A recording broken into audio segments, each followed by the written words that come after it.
welcome to Cabin Fever Crochet with me, Helene, here today on location at our farmers market in northeastern Washington State on a beautiful afternoon right by the creek. I thought such a lovely spot, share that with you while I show you some of these shawlettes before we get into the tutorial. And that way you can see the full expanse of them and it'll make more sense as we move along and show you some of the differences. And if I'm reaching up and my phone propped up, it's rather windy, I'll keep that from tipping over. So I'm super happy to bring this to you. It's been a little while in the making. I decided to do this first before the other project that I'm working on, which is more involved as far as pattern writing, but this is a free pattern on Lion brand. It's their South Bay Shawl or Shawlette. I have permission from them to do this tutorial, as well as make changes, which I have done for the border, giving you 3 different options depending on the type of yarn you're using and the preference of the wearer. This is called the South Bay Shawlette, and I say or shawl because it's very easy to turn that into a shawl by just keep repeating the 2-row repeat over and over again. And it's a 2-row setup. Now if you do print out the pattern, and I have the link with the pattern number below, you will notice on the pattern that it goes to about 8 rows before it says to repeat and do this and that, but I have simplified that for you because after working it out many times myself, I found it's a repeat after row 2, so that's what I went with. And their border is a straight edge across, and if you read patterns and that's what you like, you're more than welcome to do that or whatever you choose to do. But I liked the shell type stitch within this so much, and I thought it created its own lovely self border, so I just expanded on that. I used the original border, and I'm going to insert pictures as I go here and tell you a little bit about each one and what I did so you can see what your options are. And then the expanded border, which, well, adds more fullness and more flounce. This one I worked in Red Heart It's a Wrap Rainbow yarn, and out of the 5-ounce cake, a little over 5 ounces, I have a little over 2 ounces left, and I believe this would fit as a almost full-size shawl. Comes to right about here on my elbow and almost meets in the center, up to about an extra large or maybe a shawlette as a 1X or so, depending on the person's shape and height and so forth. So if you need a size larger than that, then I would recommend getting 2 cakes. The one behind me is Lion Brand Shawl on a Ball, and that's again a little over 5 ounces, and I have a little over 1 ounce left. That one is a little bit larger, a little more full-size shawl on me. So I think about the same size as if you need beyond what I just mentioned, that I would go with 2.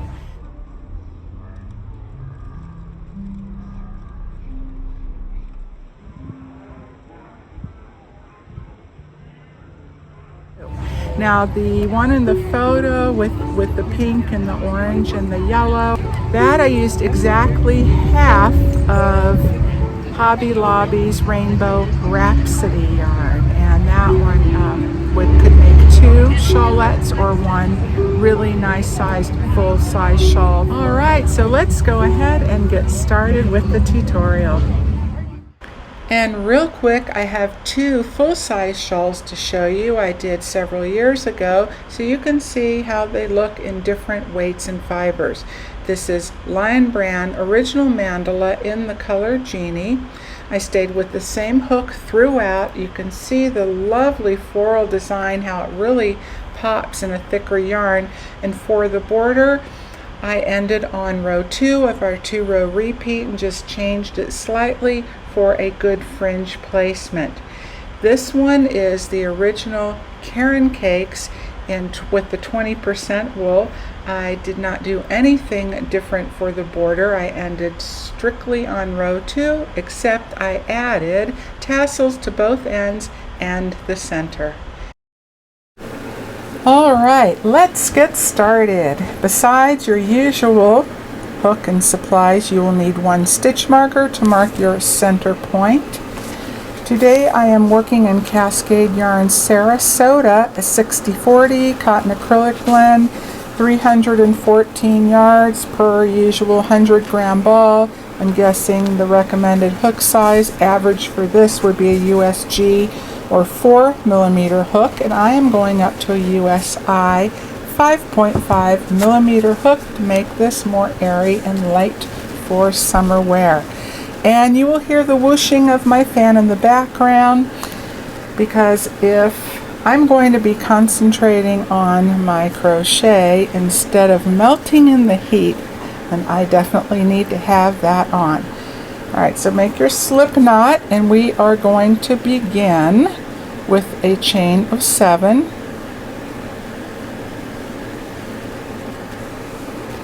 And in the 7th chain from the hook, going all the way back to your first, you will make a double crochet, chain 3, and double crochet all into that same beginning chain. And the first skipped chains count as a double crochet and a chain 3. So now you have 2 sides to the work. Alright, it does not say on row 2 to turn, but that's what you are going to do after each row. And a chain 3, which counts as your first double crochet here and throughout. And now you're going to place 7 double crochets into this first chain 3 space.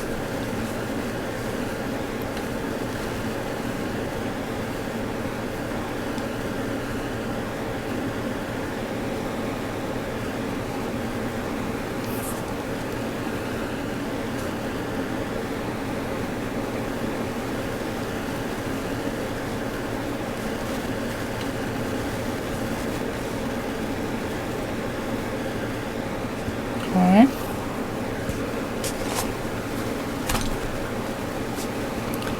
One double crochet into the center double crochet,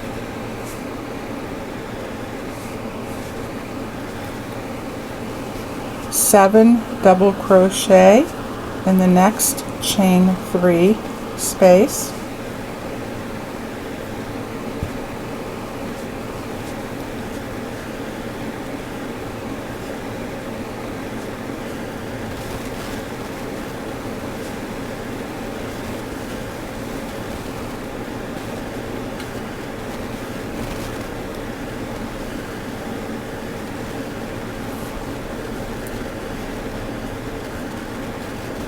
and one double crochet in the top of the chain 3 that represents that first double crochet. I'm going to go through both loops, okay, of the top of that chain and place one double crochet. Now grab your stitch marker and place it in that center double crochet. That is going to turn into your center point. Alright, that has completed row 2. Now for row 3, chain 6, turn your work. That counts as your first 3 is your double crochet and plus your chain 3. Then you are going to double crochet into that very same first stitch, chain 1, going to skip the next 2 double crochets and then place a double crochet, 1 each in the next 3 stitches. Okay.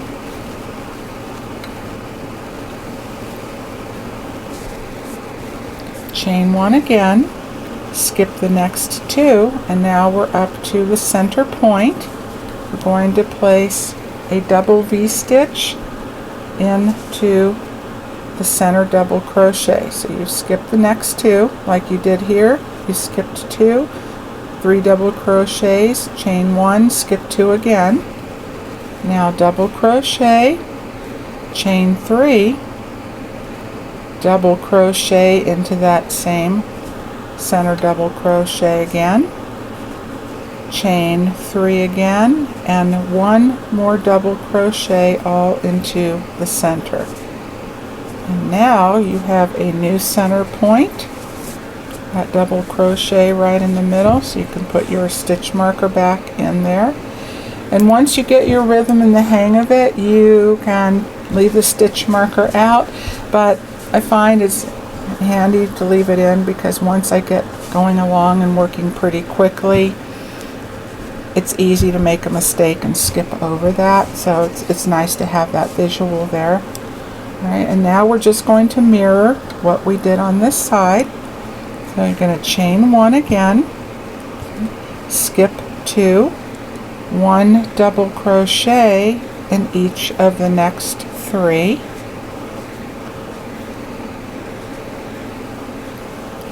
chain 1, skip the next 2, and remember the chain 3 here counts as your end double crochet. So now we're going to put a V-stitch in the top of your chain 3.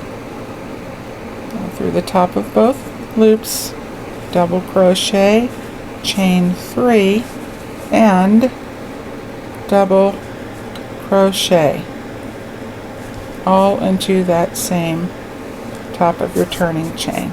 Okay, it's already starting to take shape.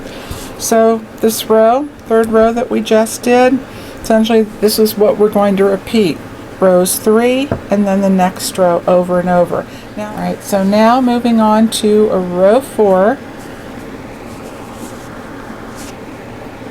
going to chain 3 and turn, and in this first chain 3 space work again 7 double crochets,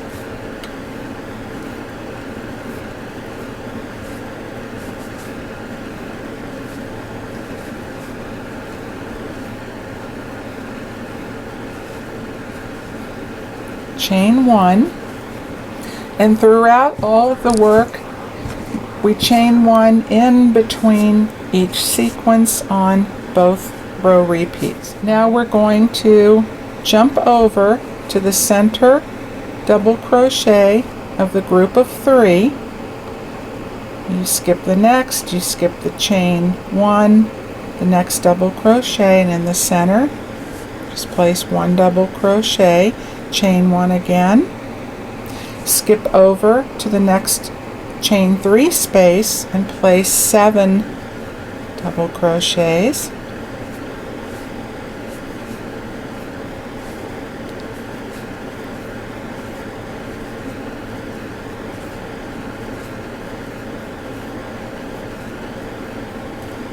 and there we're up to the center point. Double crochet in that center double crochet. Remember to place your stitch marker back in to the center double you just made. Then place 7 more double crochet in that next chain 3 space, and that makes up your entire center just like we did on row 2. 7 double crochet,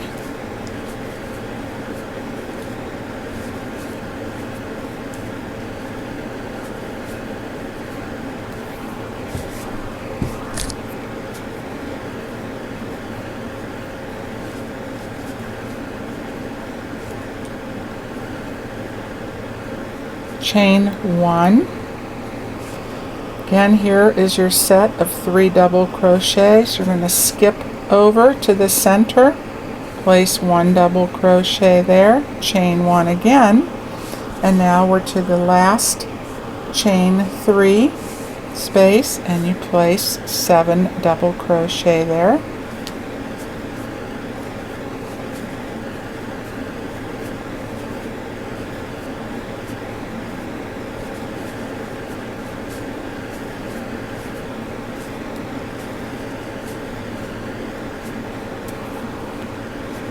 and 1 double crochet in the third chain up,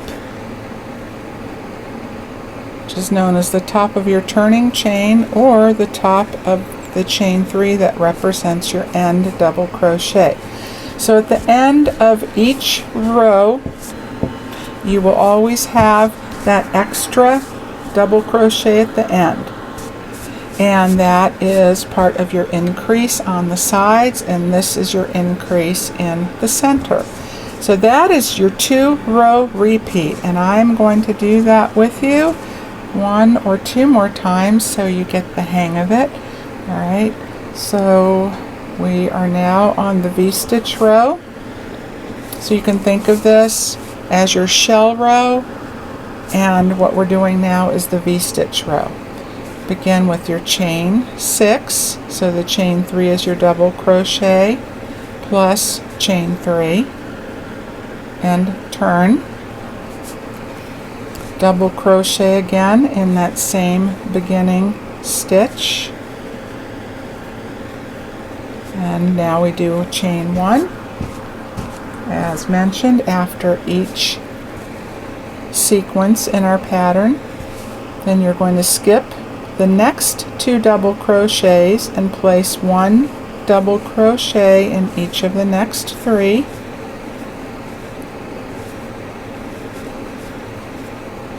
Chain 1, jump over to that 1 double crochet all by itself and place another V-stitch, double crochet, chain 3, double crochet. Okay.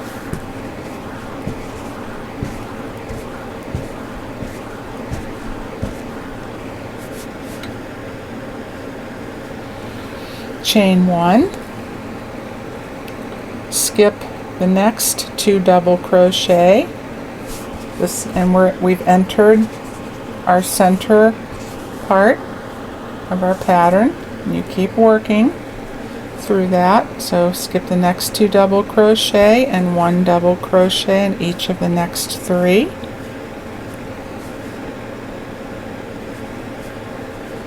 Chain 1, skip the next 2 double crochets, which should bring you to your center, double crochet with your stitch marker, and if you've forgotten to place your stitch marker in, you can separate the work where you have your 7 double crochet on each side from the previous row, and then the double crochet that is by itself, right? So that's always going to be your center. It kind of looks like an anchoring post that goes straight down the middle. So when you skip 2, that should land you to that point, and now we're going to work that double V-stitch again, the double crochet, chain 3, double crochet into the same stitch, another chain 3 and double crochet back into the same stitch, mark your center again, and then continue the work back down this side. Remember to chain 1, skip the next 2 double crochets and place 1 double crochet in each of the next 3. Chain 1, skip the next 2, and there's that double sitting off by itself, and where we place another V-stitch, double crochet, chain 3, double crochet, chain 1, skip the next 2 double crochets, place 1 double in each of the next 3,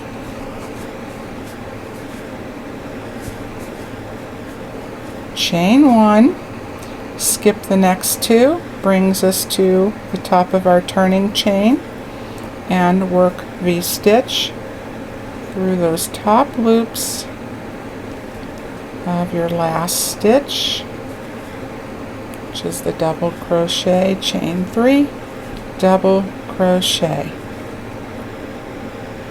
So you repeat this row and the next row.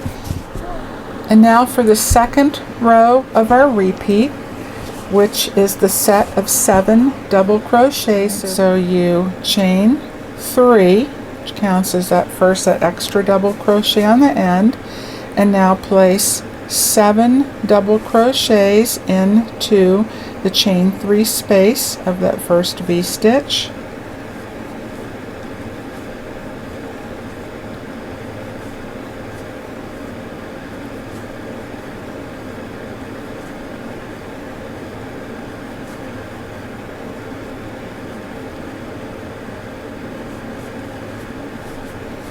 Chain 1,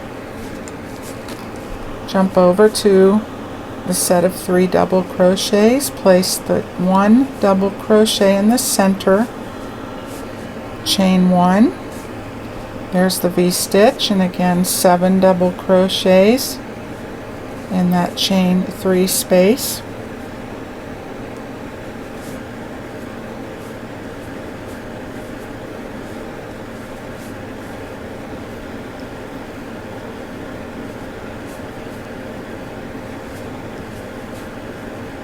Chain 1, double crochet in that center double crochet, that group of 3, chain 1, brings us to our double V stitch again, a 7 double crochet in that first chain 3 space,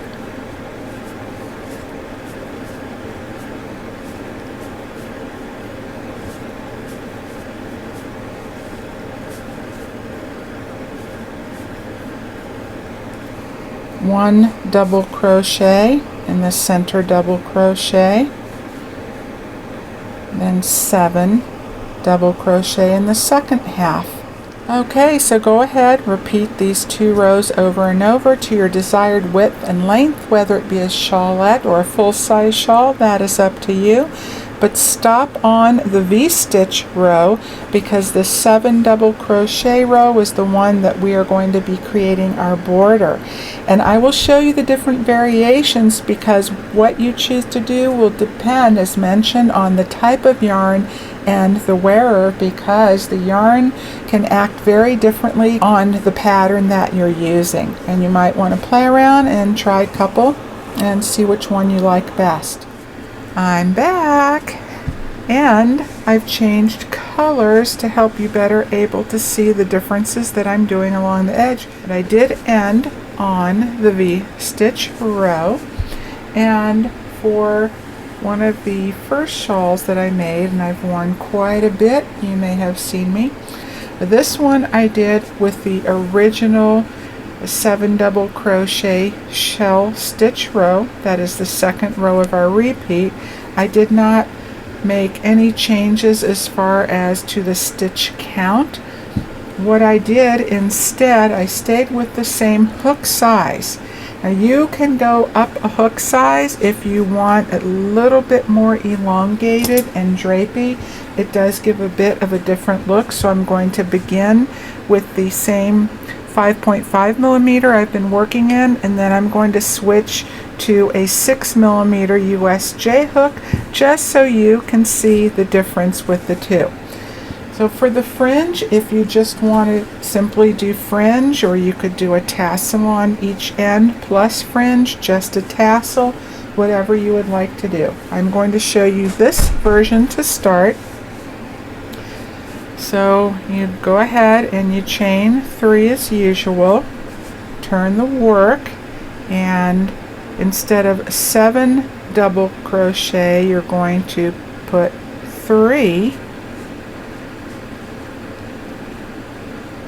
chain 1 as your 4th instead of your 4th, and then double crochet 3 more. So you still have the same stitch count, because that chain 1 counts as a stitch. So your 3 double crochet, 4th is your chain 1, plus 3 more double crochet is 7, and then plus the end double crochet.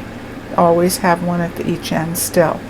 Alright, then finish off as the rest, chain 1, double crochet in the center of that set of 3, just like we've been doing, and then in every V-stitch, and you will just repeat what we did here. 3 double crochet, chain 1, 3 double crochet, chain 1, skip over with 1 double crochet in the center of that set of 3. You repeat that, and then what I did when I got to my center is I worked the 7 double crochet in that first half of the double V-stitch. Then I chained 1 instead of working the center double crochet, and then I worked the other 7 double crochet in the second half of the V-stitch, and then I repeated what we did on this side and finish off at the end as usual, but you would work like what we did here too with the chain 1, and then of course your last double crochet, that extra in the top of your chain 3. Sorry, I was out of camera there, but if you've been working it, then you know what I'm talking about, and that sets you up to place your fringe in the center, that chain 1 space of each shell all the way across, and then 1 in your center point, which is what I did here.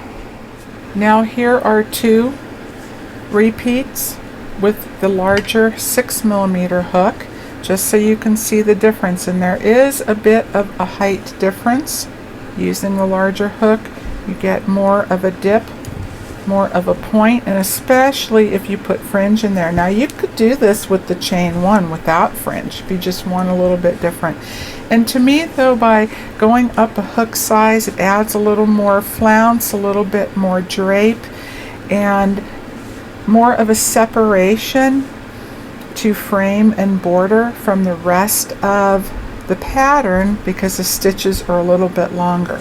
So if you want it to blend more, you can go with the same hook size. If you want to have that more elongated, then you can go up a hook size.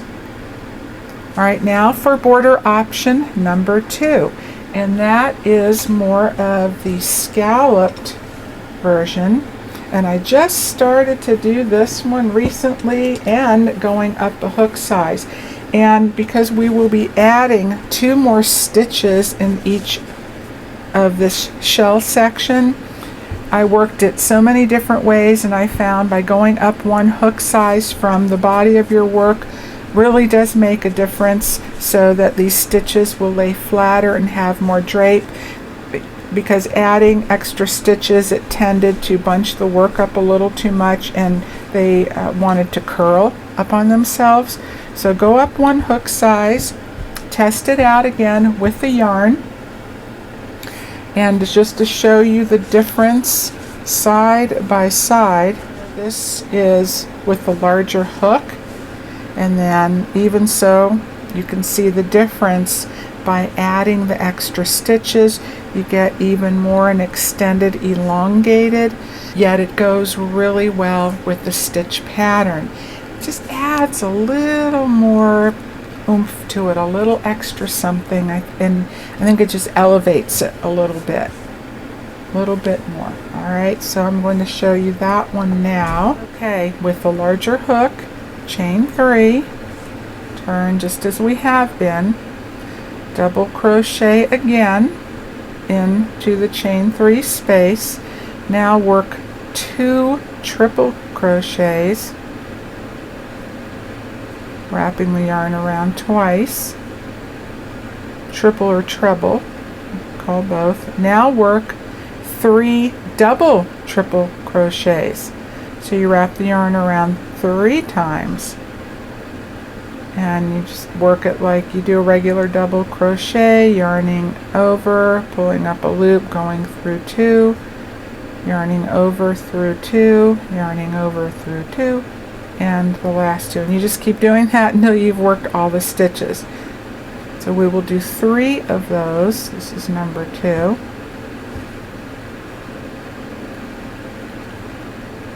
Work those a little bit loosely, but don't let that first loop on your hook get too loose, or it's going to be sloppy. Try to keep an even tension on that without over tightening. Now we're going to work 2 triple crochets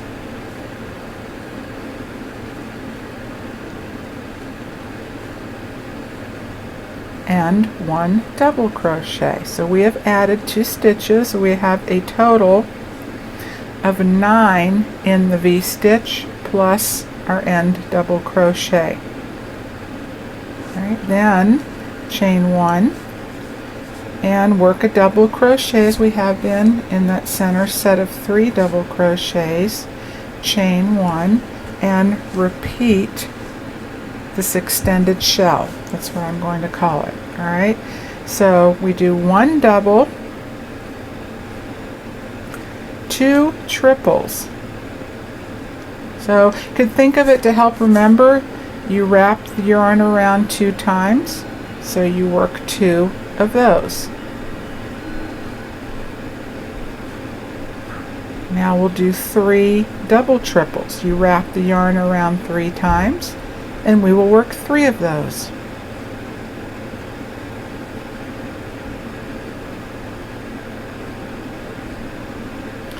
Now to finish the other half of it, work 2 doubles. You wrap the yarn around 2 times.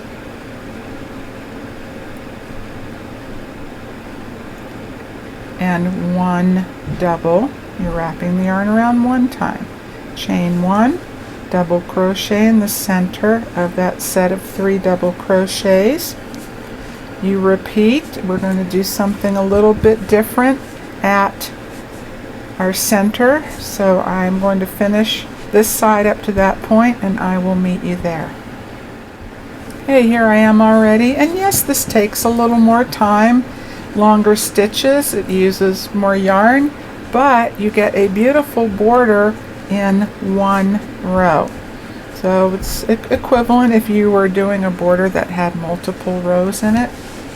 It just saves some steps, and working with the same type of stitches we've already done, we are just making them longer is all. Alright, so now here I am to the center. Put my chain 1 back in there.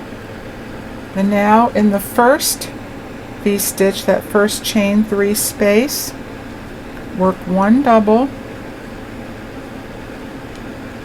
2 triples. You wrap your yarn around twice, okay, and 1 double triple. Wrap the yarn around 3 times, place 1 double triple. Now the second double triple is going to go into your center double crochet. And the other half of our center, that second V-stitch, we're going to work the same stitches we did in the first. So 1 double triple, wrapping your yarn around 3 times. 2 triple crochets, wrapping your yarn around twice.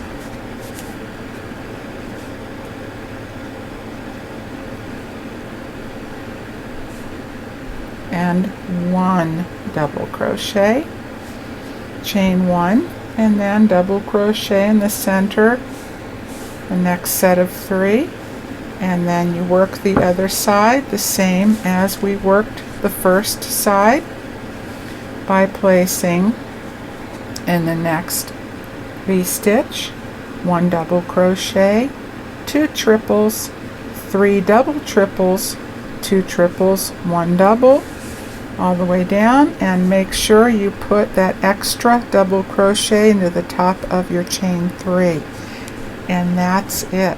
Now for our final border option, and this is very close to the last one we just did, but with less stitches. If you need less bulk but with more fullness, so you'll still get the elongated stitches and that nice fullness, a little more flounce at the edge, but with less bulk. If you're using a little bit thicker yarn like a worsted number 4, in every chain 3 space, we're going to work 1 double crochet, 2 triple crochets, 1 double triple, then 2 triples and 1 double, which brings us back to 7 stitches in each V-stitch instead of 9 in the previous option, and always with the 1 extra at each end. Right, so I'm going to work that with you. So we're going to first chain 3 as always, work 1 double, 2 triples,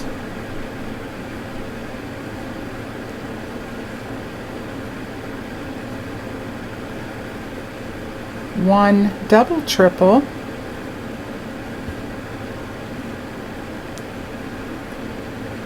and 2 triples,